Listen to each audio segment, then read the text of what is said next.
ఇద్దరు పిల్లల సాక్షిగా చెబుతున్నా మెరిట్లోనే ఉద్యోగం తెచ్చుకున్నానని డిఎస్సిలో అక్రమాలు జరగలేదని సత్యసాయి జిల్లా పెనుకొండకు చెందిన డిఎస్సి విజేత జ్యోతి తెలిపారు. మంత్రి సవిత సమక్షంలో ఆమె తన బిడ్డలపై ప్రమాణం చేశారు.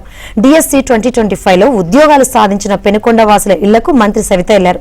కొత్త ఉపాధ్యాయులు జ్యోతి గంగాధర్ను కలిశారు. డిఎస్సిపై వైసీపీ చేస్తున్న ఆరోపణల ప్రస్తావన ఈ సందర్భంగా రాగా జ్యోతి ఒకంత ఉద్వేగానికి గురయ్యారు. వైసీపీ చేస్తున్న ఆరోపణలో వాస్తవం లేదన్నారు.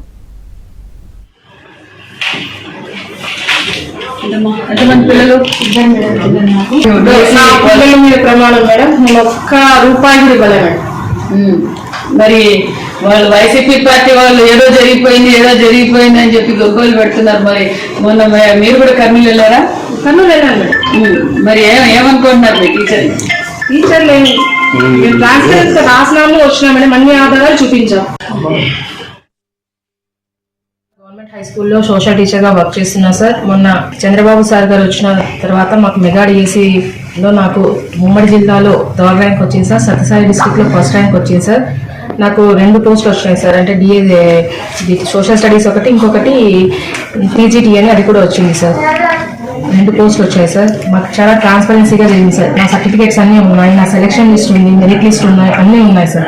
ఒకవేళ వాళ్ళు నిజంగా అట్లా జరిగింది కొన్నాను అంటే డబ్బులు ఇచ్చి 15 లక్షలు 20 లక్షలు ఇచ్చి కొన్నారు అంటున్నారు.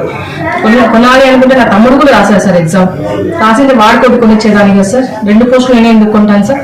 నా తమ్ముడు కొట్టుకొనిచ్చేదాన్ని కదా. వాడు బాగుపడాలని నాకు ఉంటుంది కదా.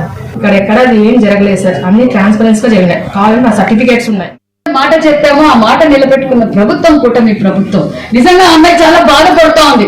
మేము ఇంత కష్టపడి చదివి ఎగ్జామ్ రాస్తే ఈ రోజు వైసీపీ పార్టీ వారు మాట్లాడుతుండేవి ఇది మెగా డిఎస్సి కాదు, ఇది దగా డిఎస్సి అంటే నిజంగా మా మనసులు చాలా బాధపడుతున్నాయి. ఖచ్చితంగా జగన్మోహన్ రెడ్డి గారికి ఈ శాపం కొడుతుంది అని చెప్పడం కూడా జరగడం జరిగింది. ఎందుకంటే ఒక పక్క 15 సంవత్సరాలు పెళ్ళి, ఒక పక్క సంసారం, ఒక పక్క పిల్లల్ని దూరంగా ఉండే హాస్టల్లో, అనంతపురం హాస్టల్లో ఉండి నేను కోచింగ్ తీసుకొని ఈరోజు క్వాలిఫై అయ్యానన్న విషయం తెలుపుతా ఉంటే నిజంగా ఎంత బాధ అనిపిస్తుందో. వైసీపీ పార్టీకి వారు ఎట్లున్నారంటే దొంగ నడిచినట్లుంది. ఎందుకంటే మరి గతంలో ఒక్క డిఎస్సి లేదు. డిఎస్సి అంటేనే సిబిఎన్ గారు అంటేనే